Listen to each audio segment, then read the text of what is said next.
The recent utterly unsurprising capitulation by the Fredicons to the SJW tech media campaign to deplatform and silence any right-wing voice who is not trying to sell you a cruise cabin is a symptom of a bigger problem. It's not a symptom of Trump derangement syndrome, though Trump has utterly deranged these pointy-headed geeks. It is a symptom of conservative Inc.'s contempt for you. The dethroned conservative imps are angry with you.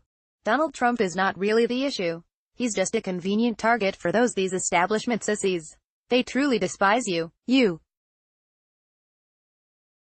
They hate you because you refuse to honor and respect them, to validate their cheesy status within the Beltway hierarchy, and to acknowledge them as your betters. Your pig-headed uppityness has disrupted their scam.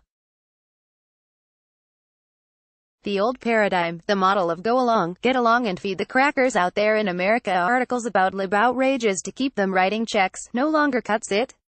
You've stripped them of their status by holding them accountable for their failure to fight for conservatism, and for us. And it is such a pathetic status. Maybe they are fighting so hard because the stakes are so low. For some, it's a mention on the masthead of an anorexically thin magazine that now publishes only because some zillionaire keeps handing its boss wads of cash, the actual subscribers to the cruise-shelling brochure having abandoned ship after the 700th Trump is icky expose. For others, it's the chance to be the nominal conservative voice on Morning Joe, ready to pretend that actual conservatives concur with the ideological stylings of the Mick Jagger of flexed, self-indulgent mom rock. Then there are those lucky few who get the "here, boy" to come live inside the house, collared and lying at the feet of their masters by the fire. What's horrifying is that this is their dream, their sad, sad dream. Take the current occupant of the non-David Brooks prissy poodle position at the New York Times, Bret Stephens.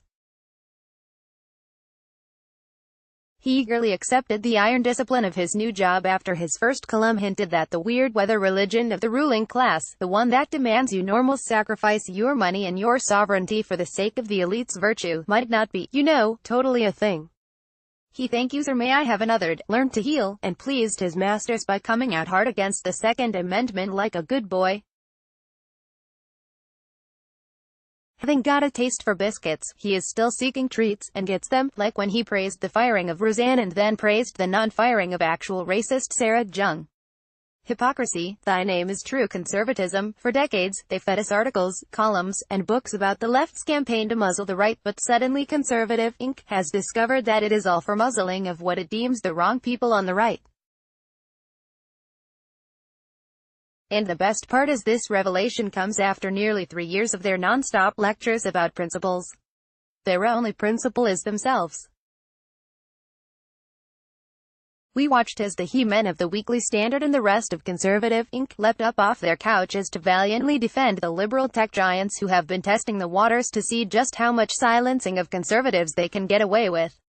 All those articles about leftist impositions on our free speech were good to rile up the rubes, but post-Trump, when conservative speech is threatened by liberals dipping their toes in the pool by banning a fringy like Alex Jones, these conservaquislings prance about with unequivocal support. It's easy to see their endgame. They hope to be the last ones kneeling when the libs silence everyone else to the right of Alexandria Ocasio-Cortez.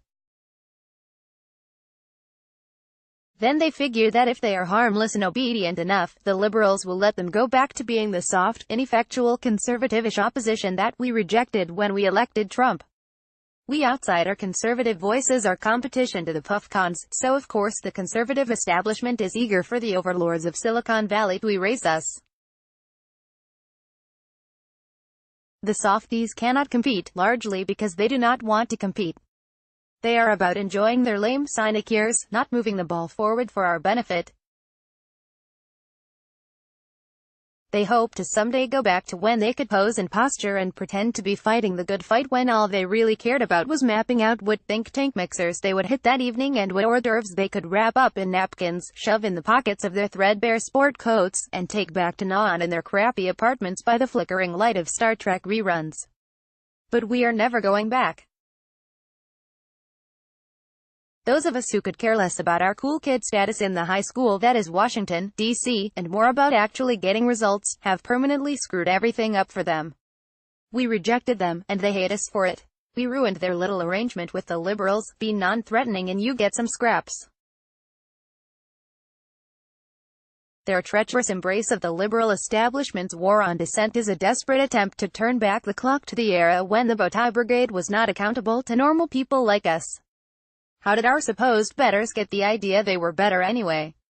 Have they done anything but go to college and write stuff they didn't really believe?